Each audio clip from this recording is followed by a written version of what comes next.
Hello, everyone, and welcome back to my dream world. I am so sorry I've been so inconsistent lately, but life has been crazy. I am hoping from here on out that I'll be able to be more consistent, pumping out videos because, as you all know, probably that Ninjago Dragons Rising Season 3 Part 2 is coming out on September 4th, at least here in the US. So that is very, very exciting. I'll also be covering Dancing with the Stars, and that is also coming out in early September and as we're getting more information about it. And I'll cover the season as it goes as well. So that is what we are looking forward to on this channel. But this video, as a matter of fact, is going to be, for now, my last episode of Nostalgia Trip for LEGO Ninjago. And that is because Hands of Time is the last season before the movie and the redesigns and all that jazz. And basically it's the last season of the original era of Ninjago, so considered. And because of that, I figured I'd take a pause or end the Nostalgia Trip series for Ninjago and just go on to covering the series itself instead. Because my plan is, it's a little ambitious, but between now and the new part of the season coming out of Dragons Rising, I'm going to binge the entire series and then do a whole re-ranking video once I've rewatched everything and we have all of Dragons Rising Season 3 out.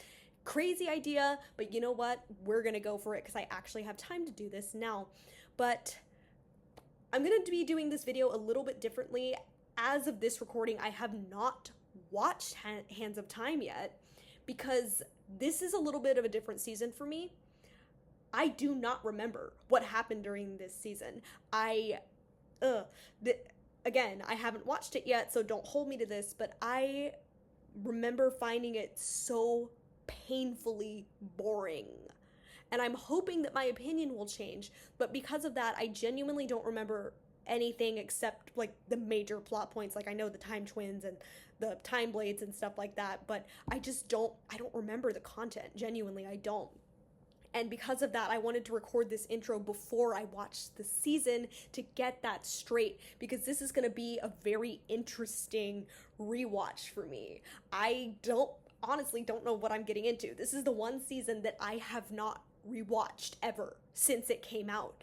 And so I'm deciding that even though I did not like this season as a kid that I remember, I am going in with a blank slate. I'm going to pretend like I've never seen this season before, for whatever reason. Going in, mind open.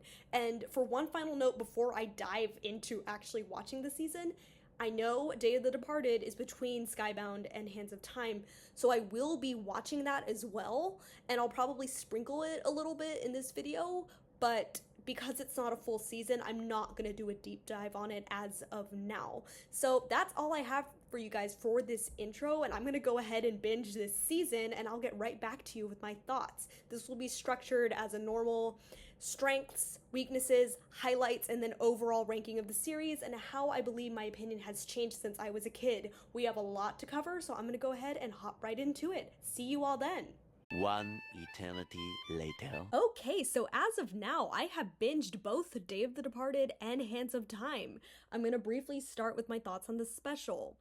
On rewatch, the writing itself is not my favorite, but Day of the Departed is fun for what it is. Again, it's a Halloween 44-minute special. My biggest problem is that I think it just wasn't the best way to do an arc for Cole. Mind you guys, this is the first time we've actually gotten a piece of Ninjago media that's Cole focused in a show format, and it wasn't even a show. It wasn't even a season. It was just a special, and we're 7 seasons, or 6 seasons in. And yeah, so it just wasn't my favorite way for Cole to get his first like focus arc. I think having this arc during an actual season where it could have been a full fleshed out side plot or even main plot would have been better, because it would have caused Cole turning back into a human to be much less rushed. It would have added an interesting arc for him throughout potentially Hands of Time, which I will get into in a minute. Yang also just feels like a throwaway villain. It kind of felt like they just said, since this is a special, let's use an already kind of mentioned character that was a brief factor in an earlier season so we don't have to write a new one. That's not inherently a problem, but as a result, his switch up being so sudden and fast just does not work for me, because there's already not a lot of time for them to work with. and combined with not super great pacing and underdevelopment, he just wasn't a good villain. He didn't have a good redemption, and it just didn't work well time wise. The action scenes were also not my favorite. They were cut around really weirdly, and though there were some fun moments, I was kind of like, during some of the moments I was like, what the heck is going on here, y'all? Like, what was this? And I know you never give up. Then I give up. One thing I will say though, I love what it did for Moro, eventually leading to what he plays, the role that he plays in Dragons Rising. And I do, even though I have issues with it, I do love that it is Cole focused. But it is kind of funny to me that a lot of it was about Cole being forgotten, because for the longest time, he was the most overlooked ninja. He was, I think, the most unpopular one out of the OG4, and adding in Lloyd, I think Nia was the only one that was less liked than him at the time. And he has had pretty much no main recognition. I mean, I said that in season 4 he kind of starts having more of a supporting role, but for the longest time he was the most overlooked ninja, and that's kind of what the entire plot of this special is about. And yeah, like, he was well written, but was the least acknowledged of the cast. And it is also kind of interesting to me that Moro is the one who lets Wu know about the situation with Cole, and that now Andrew Francis ends up voicing Cole in the later seasons. Obviously, this wasn't intentional, but I think it's a cool tidbit. Rip Kirby Morrow, love him. And one other positive I'll mention is that the bantering dynamic between the villains was actually pretty funny. I actually liked it better than a certain future season, but that's just my opinion. Otherwise, it you know, like I said, it's a special and it does what it's supposed to do. Not the best piece of Ninjago media, though. So now I'm gonna go into the actual season. Remember, I pretty much remembered absolutely none of this. Absolutely none. Okay, so for the strengths of this season, I'm just gonna go ahead and say the Time Twins were definitely a lot more likable than I remembered. Achronix is funny. Actually, no one says that, but they should. Yes, smashed all the candy! They were kind of eating everyone up for a good portion of the show, and they had a good dynamic. In all seriousness, it's kind of fun watching Achronix take in the modern world, because keep in mind he's been gone for 40 years, and I definitely found Crux to be less interesting, like, not interesting, less entertaining, because Achronix is kind of like the funny, more laid-back one of the two, and Crux is the straight man who's been plotting this revenge for the past 40 years. However, he does deserve a Thespian Award for keeping up his alter ego, Dr. Sanders Saunders, which was a bad name. He could have done better with that. But they had some funny moments. I really enjoyed their dynamic, and Crux's more strategy-based mindset, while not as entertaining in its own right, did a good job of contrasting the twins and their personality. And that scene during episode 3 when they were trying to keep Kai away from finding out their whole situation was hilarious. I also just think the concept of playing with time is neat. Like, that's always something weird, and it can be done very, very wrong, which is why I will talk about execution later, but I just like the overall theme of the show is interesting. Of course, the soundtrack is, I mean, this is Ninjago, the soundtrack is always great, but the Time Twins theme, the intro, the sound effects, like, ooh, really, really well done. I also loved seeing Kai and Nia bonding, because that's a dynamic that has been overlooked for a very, like, you know, not very well written for a long time, for a very large portion of the show. I think they do well with it in Dragons Rising and sometimes in earlier seasons, but yeah, it's always great to see Kai and Nia's bond. And I've kind of touched on this. I actually found the season kind of funny. I mean, is it the most entertaining season? No, but there were several moments where I found myself genuinely laughing. I also think the cameos are pretty good. Scales, Karloff, Skylar, but dang, Scales Jr. Scales Jr. has an attitude in this season. I don't know where that came from. I do kind of wish Skylar, actually I kind of take it back on Skylar. I do wish Skylar's cameo was a little better, but I do like the way Kai is acknowledging, like, something, or at least he thinks when he finds out his dad might be evil and alive, he's kind of like, I need to talk to you about this. How did you handle kind of realizing that your father is not who you thought he was and stuff like that? So I thought that was like, at least they acknowledged Skylar's character and background. Could have been executed better, again, sure. But I really like the way the show took a nod at that. But overall, like, I know I said earlier that I remembered this season being super, super boring, but I don't think that it was boring upon rewatch. So my opinion of it has definitely improved. That's not necessarily a strength, and I'll get into it later, but I just wanted to make that clear before I move on to weaknesses and complaints. Okay, so for my complaints, one of the biggest ones for me is continuity. This is just a thing that annoys me because it messes up the development, and people who do follow the show closely like I do, it really starts to grind my gears, because you all agreed, Ninja, you all agreed that in season 5, and I think it's Kai that says it in that episode, I don't remember who it is off the top of my head, but you all agreed that Lloyd is the best leader of the group, like 2 seasons ago. Are we really gonna do all this whining about who makes the best leader crud again? Especially now that Sensei Wu is down, just kind of like he wasn't, like he wasn't really in possession either.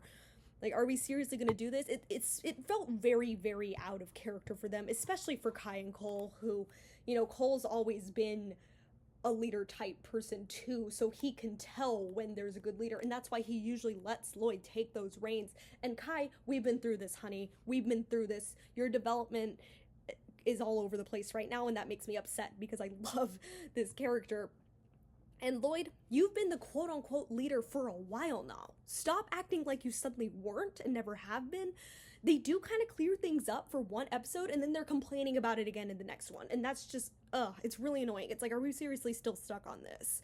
And then there's little things like, how did Kai not recognize his family's blacksmith logo? Nia too. They just felt kind of dumb. Like, there's really no other way for me to put it. And, like, the gong in the shop literally has the same symbol. Did it take that long for Kai to... It really took them that long to figure out. No way they didn't realize that sooner. It could have saved them so much time and given some room for more exploration about other things that stayed underdeveloped. Like, if they just kind of put 2 and 2 together faster, I think this season could have been much stronger. I also found the ninja were very cocky. Like, even though they get humbled multiple times throughout the season, they still are super cocky through and through. Like, y'all really just let Machia sneak you and steal both time blades at the last minute when you, like, ugh. And that just made things feel underwhelming, because I'm like, dang, y'all really let her do that to you? That's embarrassing. Then there's the Vermilion. I don't hate them as much as I thought I used to, but in all seriousness, they're just kind of whatever to me. Machia's okay, but the gimmick between the commanders got old very, very quick. I know they're supposed to be the descendants of the Great Devourer, which is cool, but I think keeping them as secondary villains and not putting so much focus on the commanders would have made for a much less jumbled villainy part of the season. More focus could have been put on the actual long-term plan that Crux has built over 40 years and could have been fleshed out much, much more. My suggestion would have been to just have Machia be the commander and maybe not be quite as alpha as she comes off of, because the point is that you have the 2 goofy ones and you have her. But I think it would have been better if it was just her being the commander, because their gimmick of, like, arguing about, like, oh, we need to show that we're better than her and vice versa, it got goofy really, really quickly, and I was just kind of like, come on, y'all. Like, she's clearly superior.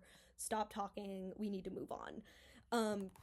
And that kind of falls into my biggest complaint about this season, the dialogue. Right away, I almost immediately felt like the dialogue was off. The ninja do not talk like that, and the exposition felt like a very monotone retelling of a bunch of stuff we already know. It also feels very repetitive. They say some things, but phrase slightly different multiple times. Like, they're just kind of parroting, ticking, like they just keep repeating what's already been said. And along with the continuity stuff, the fact that the Hagman brothers didn't write this season is very, very apparent now on Rewatch. It feels and sounds like a completely different show in some ways. Such a smart little ninja. Like, there'd be several perfectly good, even great scenes, and then we get lines like Vanished before our eyes. and it just sounds corny and it ruins all the tension. There's this thing, for those of you who are not writers, called show and don't tell, which means you try to portray things without speaking them out loud. And there are so many points in this season where I'm like, that would have been something that needed to be applied. There are a lot of out loud narration moments that highlight why this technique is generally used. It didn't make things as unbearable as I remember, because I think this is what really bugged me about my original watch. I don't remember, but I'm assuming that this was a huge part of it, but it definitely threw off a lot of what were overall good moments during the season. And to end this off, the animation was just ugly. I mean, watching those phones fly off the counter had me like, ugh. Brother, ugh. I'm not a super picky person when it comes to visuals. It's more so about the writing for me. But Ninjago is pretty good at being aesthetically pleasing, so when it's not, it's ugly. That's just all I'm gonna say. But yeah, definitely not the strongest season in terms of writing, especially in terms of dialogue and overall pacing of the season as a whole. All right, now we're gonna get into highlights of the season, and I'm gonna start with episodes. I think my favorite has to be Line in the Sand, because there was so much. It was very action-packed, very go, go, go. It was very well paced, and I just enjoyed, it hooked my attention the entire time. And that is one thing that this season did not do for me 100% of the time. So the fact that, I was fully locked in for this episode, it ends up being my favorite. My least favorite episode is probably the episode before this, A Time of Traitors. It's funny that my favorite episode is squashed between my two least favorite episodes of the season. A Time of Traitors is my least favorite because there was just that was the episode where there was so much bickering about the whole leadership and Lloyd's not a real master yet, and I was like, oh my god, shut up, move on, please.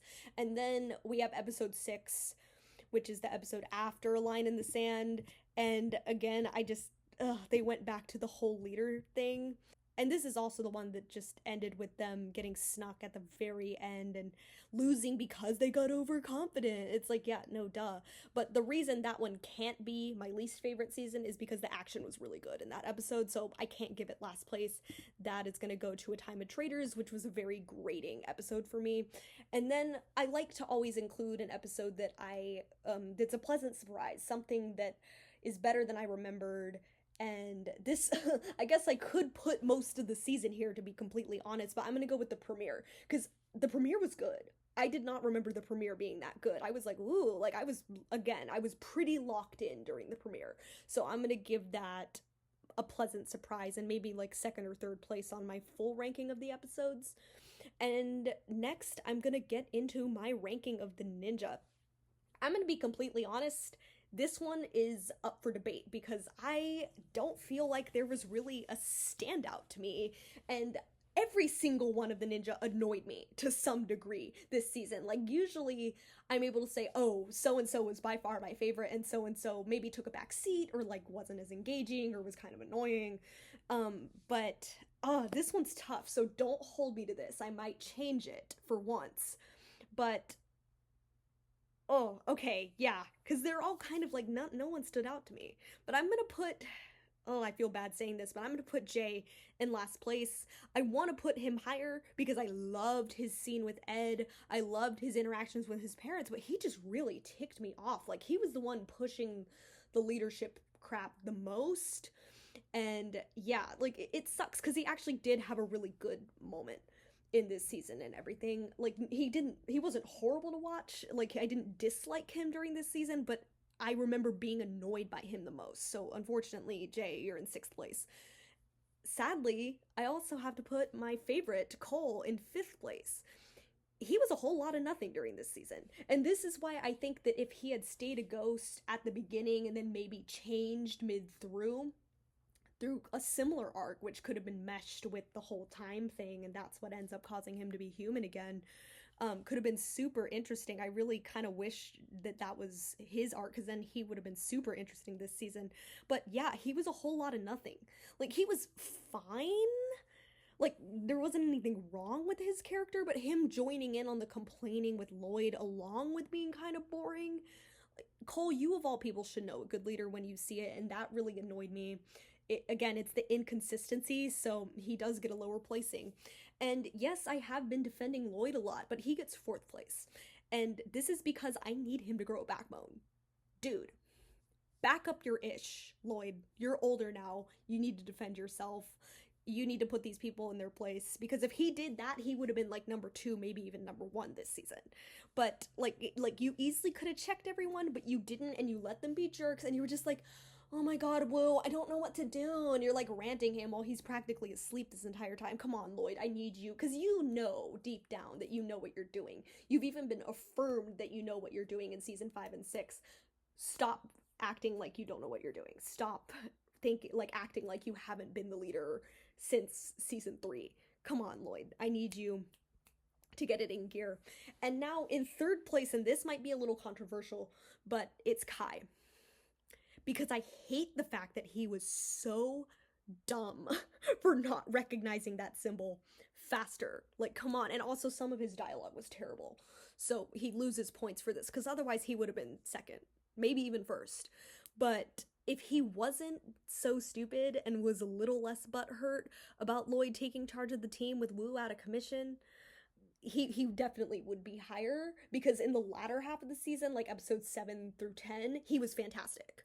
So, but he loses a lot of points for the first half, so And in 2nd place, it's Zane. And I actually didn't expect Zane to place this high, but he annoyed me less than most of the other ninja did, and unfortunately, he has begun his journey of being violated practically every gosh darn season, but overall, he was pretty standard. Like, he was helpful when he needed to be helpful, and he played his part without annoying me. So he gets 2nd place. I was surprised, because in general, I do think I would have placed him lower, because he also was kind of a whole lot of nothing, but he didn't annoy me. So he loses less points. And then we have Nia. She kind of by default got number 1 because she annoyed me the least, and also played a bigger role, so she beats out Zane. And she kind of continuously ate people up, and she did kind of have a corny line or two in there, but like, and I know some people find it annoying that she was so hyper-focused on the Samurai X thing, but, like, I get it. Like, if somebody stole a suit that I made, I'd be mad too. Justified crash out on Nia's part, but yeah, she annoyed me the least, and, you know, was one of the 2 focus ninja of the season, so it kind of makes sense that she's in this upper half, and kind of default, she just gets number 1 for being the least annoying this season. That's bad reasoning, but again, nobody really stood out to me this season, and nobody really stood out negatively either. Everybody was just kind of annoying. So yeah, that's my ranking of the ninja for this season. And now, as you all, if you've seen these videos before, I'm updating their average ranking as they go throughout the season. So, Nia has finally beat out Jay. Jay is, well, 6th, but also, like, in 5th place right now. He was amazing in Skybound. But, yeah, again, I think the 6th place this season kind of dragged him down a little bit, and then Nia getting number 1, that kind of gave her a boost. So her and Jay are a 1/10 of a point apart on average ranking. We have Lloyd, Nia, and Jay are very, very close in averages right now. Lloyd is at an exactly 4.0 average, pretty much right down the middle. He's in 3rd place. Cole is at a 3.1 average. It dipped a little bit for him because of his lower ranking this season, but overall he's been like pretty much 2nd place the entire time, except for season 2, season 3, and this season. And then I have Kai and Zane tied at a 2.7 average. Zane was my favorite in the OG seasons, but then Kai kind of won me over in these later few seasons, so it's balanced out a little bit. So as of now, the average ranking as of Hands of Time is Kai and Zane tied at 1st, Cole, Lloyd, Nia, and Jay. And then as for this season ranking so far, okay, so originally I had Hands of Time in my bottom 3 seasons of the entire show. Now I'm not sure, because despite all my critiques, I didn't hate this rewatch. I did not hate this rewatch. I think I was way too harsh on this season because of the ugly animation. And some of the, like, I'll admit, the writing is bad. Like, the writing is not great. The dialogue is terrible. But I didn't hate it.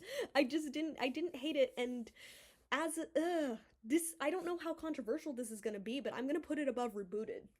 It definitely is one of the weaker seasons. Like, I'm not counting Day of the Departed because it's not a full season, so it's not fair to compare to the rest of them, but I don't have it in last place anymore, and that does kind of surprise me, but at the same time, I get it, because Rebooted, you need to watch my video about it to get my full opinion, but it's messy. It's messy from start to finish. The love triangle, the pacing, it's not good.